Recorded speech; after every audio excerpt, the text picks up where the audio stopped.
Today we welcome Kyle. I had made about 2 of the 5 million from just shorting what people call like the first red day setups. Who sits in 4th place on Kinfo's all-time leaderboard. And that at its peak, I was down about $500,000. You have to trade small size with and almost tinker with almost everything. Like you can't have the light without the dark. You can't have the real people who are really trying to teach without the ones who are trying to scam you. And like, welcome back, everybody. Today we welcome Kyle. We're going to discuss his trading strategies, the importance of industry transparency, and a few of his top tips for new traders. But first, I just want to remind everyone you can get Kinfo Pro and Pro Plus free for the first month. All you have to do is log in, click upgrade, and you'll start accessing the advanced reports and analytics for your trades. But first, Kyle, how are you? How's life? Good. It's been a while. Good. What's going on? Thanks for having me on. This is I like the concept here on the podcast of all the people who are on Kinfo. That's cool. I like it. So happy to be here. Dude. I mean, you're in an elite club, not only of top traders, but you're an elite club of top traders that are willing to be transparent and show every trade. So that's props to you as well. But absolutely, thanks, dude. You're hovering around the 5 million mark, which is absolutely crazy because we were just talking about before. I was with you when you came when we're learning together. We started at a similar time. Can I just ask you, what are the core patterns that you've leveraged to reach this milestone? So one of the things that I always liked to track but never really did was like how much am I making per setup. I would do like sectors like listed or OTC or long or short, but I wasn't as detailed in like specifically this pattern, how much is it making me? But about 2 to 3 years ago, I finally sat down and went through it all. And I just updated every quarter, every couple months. And by the time of last year, I had made about 2 of the 5 million from just shorting what people call like the first red day setup. So a ticker running 2, 3, 4, 5 green days in a row, has never gone red or closed red and is up 100, 200, 300%, in that run up. That first red day or kind of catching that first sign of weakness has been predominantly, guess what, 40% of my career. And then no one even comes close. I don't think I even have another setup that is even over 1 million yet. That one by far is over 2 on its own. So that is definitely the biggest. The second biggest is got to be me shorting pumps, but it's not the sketchy China liquidation pumps that are really popular. It was the old school OTC pump and dumps. The Wolf of Wall Streets, if you would call them, the ones before people even knew could even see charts, and they still exist, but they're at such a smaller scale now because the OTC market just really cracked down on them. But I made a lot of good money early on shorting those as well. So those 2 probably add up to about half my career right there. So yeah. It's crazy because you hear the mantra as where people are saying, just keep it simple, just keep it stupid simple. And I mean, when I think you've made a couple of million from shorting the first red day, just tracking the metrics of what's it open, what's it close, how much percent is it up initially? Is it basically just tracking those metrics and adapting with the pattern, or?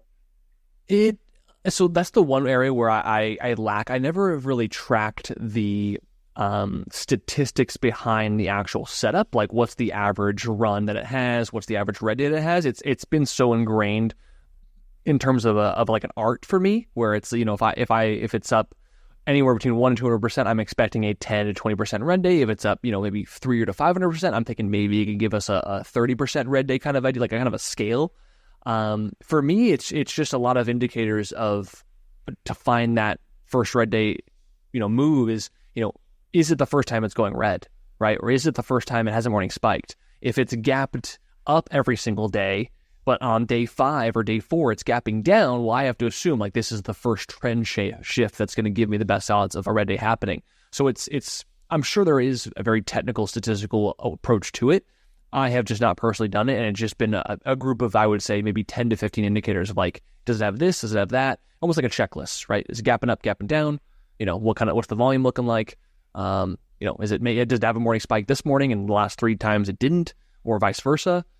Things like that. And so every runner has its own characteristics, and trying to find the way it moves and when it stops doing those characteristics is the shift that it'll have from going to all green to then red. So So it's almost intuition based on lots and lots of pattern recognition. Is it like that? I did agree. I mean, yeah. I mean, I don't even want to. I mean, let's say I made 2 million shorting first red days. I don't even want to think about the first red days that I missed, the first red days that I watched to learn, the first red days that I watched that I wasn't even around trading, but I watched videos and episodes from people who traded first red days in 5-10 years ago before I even started trading. So yeah, just probably thousands of charts over and over and over again for sure is definitely contributed to that. Absolutely. That's interesting. And would you say that your trading strategies changed much from when you started trading compared to when you're trading now? What's changed? Yeah, when I started, it was definitely simpler. You know, when I first started and made my first few $100,000, it was really just 4 to 5 setups. Now, you know, 8 years in, it's I have probably a handful of 10 to 12 that I can make money on. I wouldn't necessarily say that's a good thing, you know, and sometimes in some ways I get a little bit too over diversified where I might try to focus on one setup, but the reality is I should have honed in on maybe the tried and true setup over here on my other screen, right? So getting too spread thin can be a problem at times when the market's hot. But the setups, like the first red day is typically the same that it was when I first started. It really is. There could be some nuances here and there, like sometimes there's more overextended gap downs than not. Like I think in this market, there's very few of them, in my opinion, whereas back then there was a lot of them. There's a few ways they've adapted where instead of having red days, they're sometimes having like red candles where like if they gap up too much and they've gapped so big that the odds of them selling off into like the red green level and then going even lower than that is sometimes slim to none. Sometimes they'll gap up huge and then sell off all the way to red green. And a lot of people, traders who are used to it the first red day, think like, oh, it's going to go red. Like this is the time to short it. But it actually ends up being the bottom for the day. And then the next day it's actually red on the day. So there's some modifications, but I think the overall principles of finding those indicators of whether, like I said, just what I've been for, no morning spike versus morning spike, gap up versus gap down. You put enough of those together, for me, the first red day has been fairly similar, if not more similar than not. And so that's really, and in terms of that, I guess to answer your question, it hasn't changed that much. Not as much as people would think. Yeah. Now, one of the things that immediately come to mind, because my biggest problem ever has been too early on every single short possible. I think my problem is I'm always early. And it's a common trait of loads of traders. Like, that's why 95% of traders lose, because they try and find the top. And I'm just wondering, because I saw that loss that you took on FFIE on May 16th. Was that a case of being early, or was that something else? That was the case of every rule you could possibly have be broken. There's a few things. So to answer your first point, yes, I was ungodly early. Secondly, I was just insanely convicted, right? Like I can have a high level of conviction when plays, I think, demanded, or when there's enough indicators for me to think that, hey, this is really high odds of working. But timing is everything, and my timing was so, like, it could have been polar opposites of your timing was way off, and you had the most conviction. So it was like, it was complete polar opposites, and of course, when the timing's off, it doesn't matter how convicted you are, because the fact that it's like at 50 cents now, it's literally where I thought it was going to go. It's just the timing, I was 2 to 3 weeks early. And so because of that, that was the one factor. 2, I was already frustrated during the week because I had not made as much as I would have liked previously on GME AMC. I still made good money. It's nothing to complain or be spoiled about, but it just, in terms of like a level or like a performance tracking idea, I was like, I could have done better. Like I was getting too hard on myself as it was. And so I thought FFIE was going to be that ticker that was going to like, recharge my week of like, yeah, this is the ticker that's going to make up for the missed profits, right? Or whatever kind of stories you tell yourself, right? And then on top of that, I've always, people who watch any one of my videos, I've always preached or talked about having some kind of last minute resort, whether it's a max stop, whether it's the broker doing it for you or you doing it for yourself. And for me, I thought I was good enough to do it for myself. And the reason why that was because the moment I implemented that for myself, I had come across that proponent a handful of times, maybe half a dozen times, where it was like, hey, you're hitting your max stop, like it's time to get out. And I respected it. I did my own self, my own finger, my own button. I said, I'm done, right? And I did that for almost 2 years, at least a year and a half. And so I thought to myself, like, I was better than that. Why do I need that? I've proven even having the level itself, one, gets me very not at all close to it. And even when I do get close to it, I respect it. Which comes back to the timing and the conviction, where it's like I had so mistimed it, but then the highest level of conviction or stubbornness at that point that you could have, that like that's the moment where I needed a broker maxed up. I needed someone to step on my shoulder and say, hey, I'm going to get you out because you can't do it yourself. So that was a huge learning curve for me. And obviously in hindsight, it's easy to say, or it's like, of course you should have had that. And yeah, that's the learning lesson that it cost me. But yeah, for a long time, I thought I didn't need it because I was disciplined enough, but all it takes is one, concoction of a scenario or context that causes you to not do that. And that was it for me. So it ended up being a way worse loss than it should have had I had something in place like that, or beyond just myself, right? So.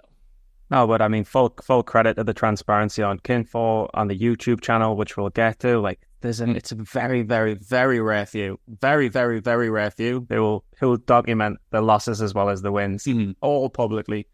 But I just wanted to talk a little bit about your risk management before we'll get into a few questions on transparency and Furu, some more fun questions. But I looked at your profit curve, and you've never had nothing devastating. There's no, like, you see people's profit curve. Maine's a perfect example. See people's profit curves that go like this, and then they go like that, and then they recover, then they go like that. I've never seen that in your profit curve. So, like, what is your secret to risk management? I mean, the FFIE certainly gives that big, probably the biggest of my career. FFIE, I always say FFIE is the loss that I probably should have taken a long time ago, but for whatever reason of skill, luck, circumstance, I have avoided quite a few of big losses. One in particular, so again, I lost nearly $400,000 on FFIE. I lagged the ticker ILAG. I remember, and this was before I implemented a personal max stop. This was like, we'll just see how it goes for most tickers that I get stubborn with. And that at its peak, I was down about $500,000. And that one I got away with, like just straight up. I have no excuses. I gambled and I dodged a bullet. Right? It's still, and to this day it's still embarrassing, but it's because it could have been way different. But it is what it is, right? So that could have been one that did happen, didn't. I'm wondering, I know Kinfo has the trades there, but I did take a big loss on HKD, and that at least looks like somewhat of a blip, but I also recovered fairly quickly from that one, so maybe when you look at the big picture of learning curve, it doesn't show it. So I've had my fair share of punches in the face, so to speak. Yeah. But in terms of the long-term trend, I think it's a mix of, there's defense and there's offense, right? And you kind of need both, right? You could have a really good offense, and a lot of traders do have really good offense to where you can take huge losses and then never even see the real damage of them because you just immediately made it right back. A perfect example of this is in 2021. I took my first, I guess, new biggest loss at the time in February 2021. I lost $90,000 trying to dip by, what was the ticker? MMNFF, right? One of the weed plays in the weed sector. And it was one of those where you get in scenarios where like I just was so convicted that it was going to bounce, and it didn't. And so eventually I cut it, lost like $90,000. However, I only lost $50K on the day, so I was already at $40K elsewhere. And then by the end of that week, I was up like $100 and something grand. I had a 6-figure week after having a $90,000 loss. So when you have so much opportunity or such good offense, because there are so many opportunities in that market, you look at even longer than a day. And it looks like I didn't even take that loss, right? You had a 6-figure week. You don't even see nearly a 6-figure loss in that week. Vice versa, if you don't have a strong of an offense, maybe that's the case for most unprofitable traders trying to find an offense, trying to find something that makes them profitable. You have to have a good defense. And that's why I think it's really good that traders lose first before they win, because you have to like if you want to survive long term. And I could say this for myself even now, because again, I've gotten lucky, and FFIE is a testament to be like, hey, you still need to work on your defense. Is putting in risk management, and that is a level of every trade you go into. You have a trade plan of like, if it hits this price, I stop out. It has a number value behind it. Like if I stop out, how much am I willing to lose? a stop at value beyond just one loss, but like 5 losses. What does 5 losses in a row mean for you? Is that going to be, 5% of your account, 10% of your account, half your account? You need to know those things because if you lose half your account on 5 trades, losses in a row, like you're going to be losing your account a lot of times, right? Unless you're winning 99% of the time, which I think is almost impossible as a trader. Like it's going to happen. So it's not just one loss; it's the string of losses. It's the one bad, it's a string of 1,000. They're deaths by 1,000 cuts. Yeah. It's the black swan of like, if you don't cut, like what are you going to do? Which in this case is having either the discipline to do it, which I thought I did, but I didn't. And then B, having a broker or someone else do it for you, right? I think those things really gives you a good foundation for having a good defense. And then part of a good defense is knowing when to even have an offense, right? Some of the best defense is just not trading, right? And that's going back to your question about how has my trading changed? I think that's the one thing I wish I got a little bit better back to, which was there was plenty of days where like if I didn't feel like trading, I just didn't. It just didn't, or if anything wasn't setting up, I just didn't take a trade. I was okay with that. I've had a feeling the last maybe year or so that like I haven't had that feeling in a long time. I've always felt like every day I'm trading, and there's definitely still days I take off or don't trade at all because there's nothing to set up. But there's definitely a bit of more, and I don't know why, an itch to, and maybe this is because I'm over diversified. I have too many setups where I can always find something to trade versus being okay with just not trading at all. So there's that aspect to it of just like someone has the best defense is not even trading. It's just be break even, so. Yeah, I just wonder because it's like, once you've made so much money, do you ever feel like, nah, look, I've made enough money, I'm set, I'm okay? Or is there a greed component where you're like, once I've made so much, I have to keep on making more and get to the next level and the next level? There's a little bit of both. There is an aspect of like, you know what, I could stop and just earn interest and live off that. The other part of me isn't necessarily greed of more profits, is the greed of maybe knowing what kind of lifestyle I want long term. And so for me at 28 years old, knowing, I want to still buy a nice home, I still want to have kids, I want those kids to be set up, not for life, like they're not going to be trust fund babies, but like I want them to make sure they do well and be supported. And like at 28, I don't really, people think that, you have enough, but like with inflation, I mean, by the time I'm 50, my 5 million saved, or I guess after taxes, 3 million, whatever it is saved, plus earning interest, like isn't gonna cut it, So maybe that's my curse of being a little too forward thinking, but I just think about that. I'm like, at 30 years, the money I have now is not going to mean anything. I got to do a little more, So that's where my head's at. No, and I 100% agree. The first time I ever made money, the first thing I did is buy an apartment, and thank God, because I started losing as soon as I bought that apartment, I started losing again. And the one saving grace that I've got is like I'm a complete maniac in trading. It's just thank God when I had a good run, I put it into something solid, and I've got that forever. Do you know what I mean? So thank God. But Kyle, I just want to jump into a few questions about transparency. Yeah. We're going to have a quick ad break from today's sponsor, and then we're going to jump back. If you're an active trader, then Centerpoint is the broker designed for serious traders like you. Centerpoint offers advanced trading tools, flexible routing options, and an extensive short inventory to give you the edge you need with next-level customer service. When you join Centerpoint, you gain access to Centerpoint Edge, an exclusive program tailored exclusively for Centerpoint clients.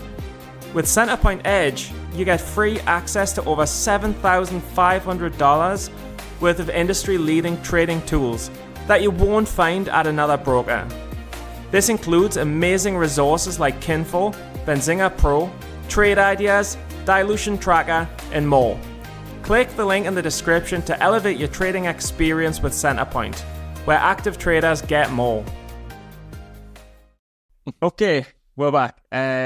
Kyle, one of my favorite things about you, and probably most people's favorite thing about you, is the amount of free education you give on the internet. I've been seeing YouTube videos from, I think, 2019. So what drives you to keep giving all of this free material, free education away all this time? A big motivator for me of making those like monthly recap videos was Tim Grotani. He was one of the first people I watched become like on my learning curve, watch him review his month publicly, like in a video. And I was like, wow, that's really sick. But I never really got around to doing it until 2019. I think, some in the middle of 2019 was my first video actually opening up about like making a video publicly. And that's a good question. Why do I still do it? Well, one, I mean, I enjoy being a contributor to the community, right? A community isn't community without people who are in it and willing to talk and converse and share and communicate, So that's one aspect. Two, I do have a passion for teaching and helping people learn, right? I think trading is obviously a primary passion above that, but at the same time, it's like going to conferences, seeing people learn, seeing people come up to me and tell me that like what I taught them helped them make money. Like that's incredible. It's awesome that I can pass down information that has been passed down for me and just keep that cycle going in terms of education. And then thirdly, this selfish reason is like it helps me, making videos of me talking about and reflecting on my trades. Like I will actually go back and watch my own recaps. I will, in many ways it's therapeutic. It helps me get over losses or learn lessons more effectively. It helps me then be able to watch back and relearn those lessons again. So there's really no, the only negative I can think about why I would want to stop, which I have thought about, it just gets tiring sometimes, putting together an hour-long videos. My throat is sore every time I make those videos. So in terms of energy spent, like, yeah, but this is what life is. Life is spending my energy and calories and whatnot. So it's positives are overwhelmingly more than negatives. So nah, makes full sense. And why did you join Kinfo? And is there an advantage by you joining Kinfo, for the Clover Trading guys to join Kinfo? What's the motive? I do think at least in my particular case, like if you want to be an educator or someone who's willing to stand and say, hey, I want to teach other people, it certainly doesn't hurt to be like, hey, here's my verified results, whether it is through, some people like tax returns, some people like broker statements, whatever it is. For me, I like Kinfo, keeps it easy. They upload all my trades for me. I don't have to manually do it myself, kind of thing. So that's at least for me. And then secondly, I do track my trades personally, but I always love getting you'd call it like a second opinion, but I love making sure my numbers are correct and having a third party like Kinfo pull that for me, be like, hey, here's your numbers. And I can double check, like, yep, my numbers are the same. It makes sure I'm doing it right. So yeah, those are definitely some of the main reasons. In terms of Furus, in terms of, I was thinking Furus and Gurus. In terms of Furus, is there any red flags you would point out to stop new traders falling into the trap of following a Furu? Yeah, I think if someone's shouting at the top of their lungs about how much they win, or not even how much they win, but like how often they win, like I've got a 95% win rate, I do not lose,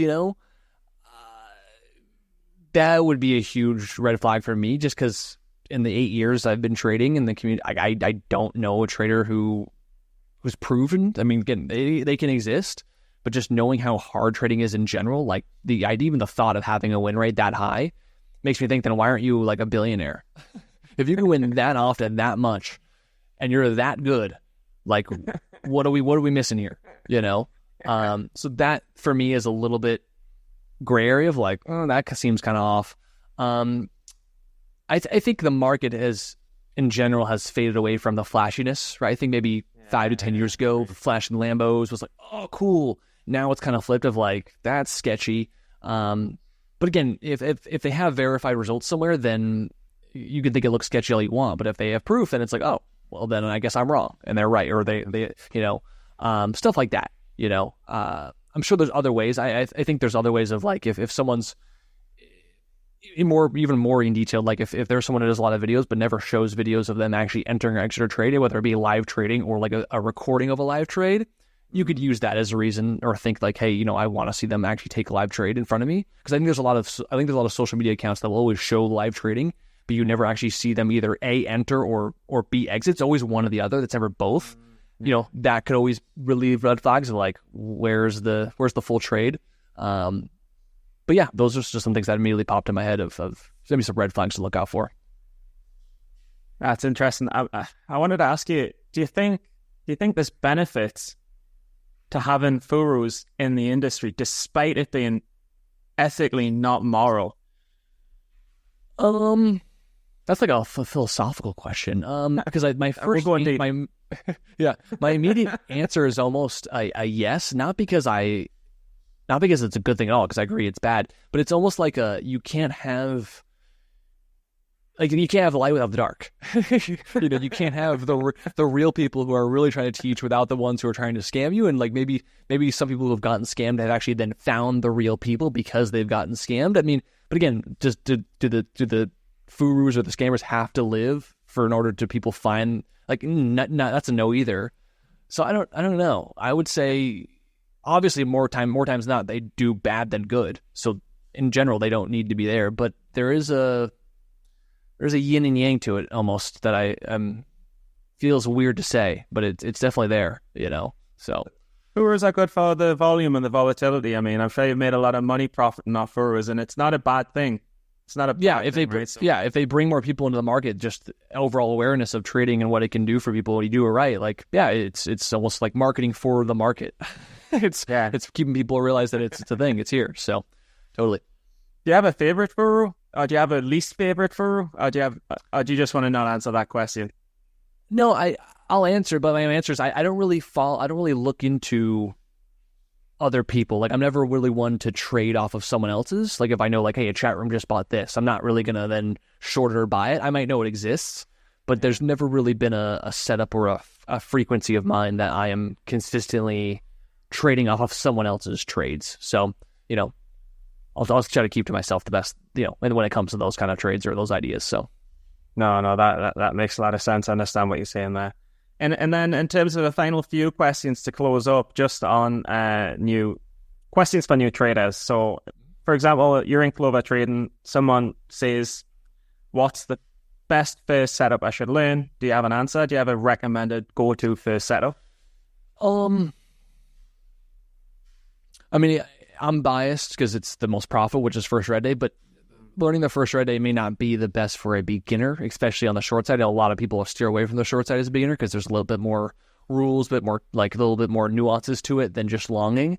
I would say, again, it's tough because I guess again, back to your question about how has things changed, I would definitely have primarily OTC-based trader earlier on. And now OTCs are just not what they once were. Unfortunately, I wish they were. I wish they still popped up, but they just don't. So what once was me trading OTCs 90% of the time, and only 10% of the time trading like listed or NASDAQ, now it's probably taken a full 180, if not even further, where I'm probably only trading OTCs maybe 5% of the time, and 95% are listed.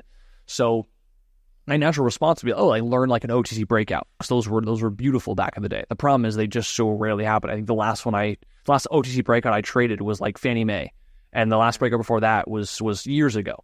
So that's really tough. I mean, I guess breakouts on the listed side could be good, but again, they're much more trickier.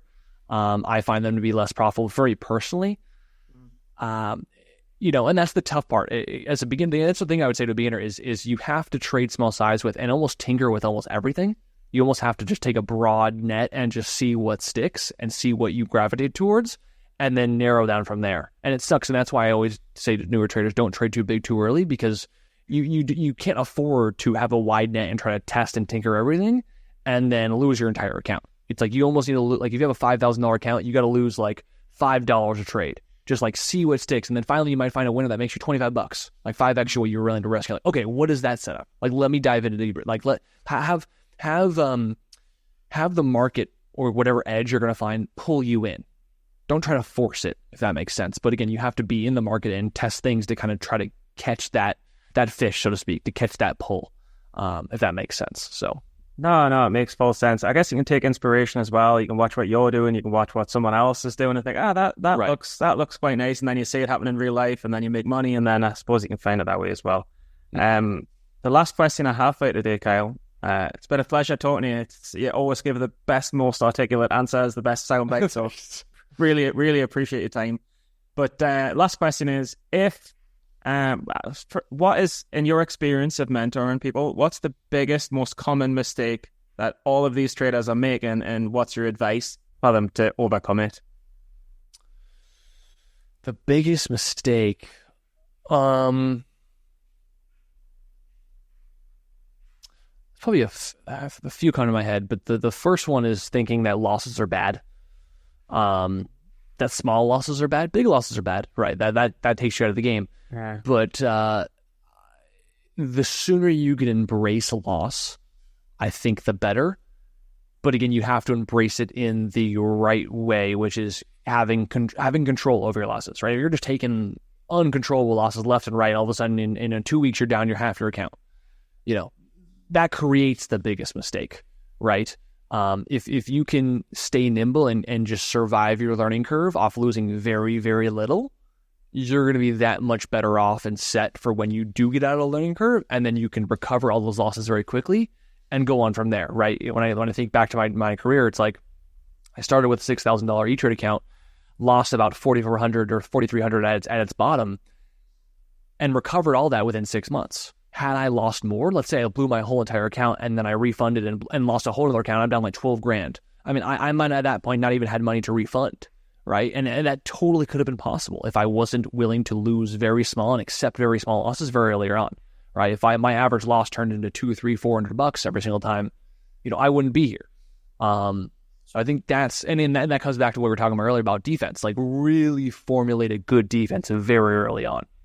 Because you need an offense to be profitable and to be exceptionally profitable, but if you want to stay in the game, you have to have a defense. Even if it means at some level having a defense, be able to take small losses and just keep your account alive in the beginning. I think that's whether you're going to survive your first year or not. So. I think the whole message of the whole podcast that I've taken away from you is this offense, defense, because I think it opens the door to more traders to think like, look, if you don't have the best defense, or you don't have the absolute best discipline, you can really, really work hard on your offense, and you might just be okay with extremely good offense. But if you're not the most creative problem solver, pattern recognition person, you could just have an amazing defense and just think, I don't make a lot, but I definitely don't lose a lot. So right. I think that's one of the key takeaways for me, definitely. Last question, just a random one. What do you think you would be doing if you weren't a trader? Because it's a bit of a random thing that you turn into a multimillionaire trader. Right, just stumble. Yeah, just that's a good question. Before I found trading, let's say, there's two things I think I would have been doing.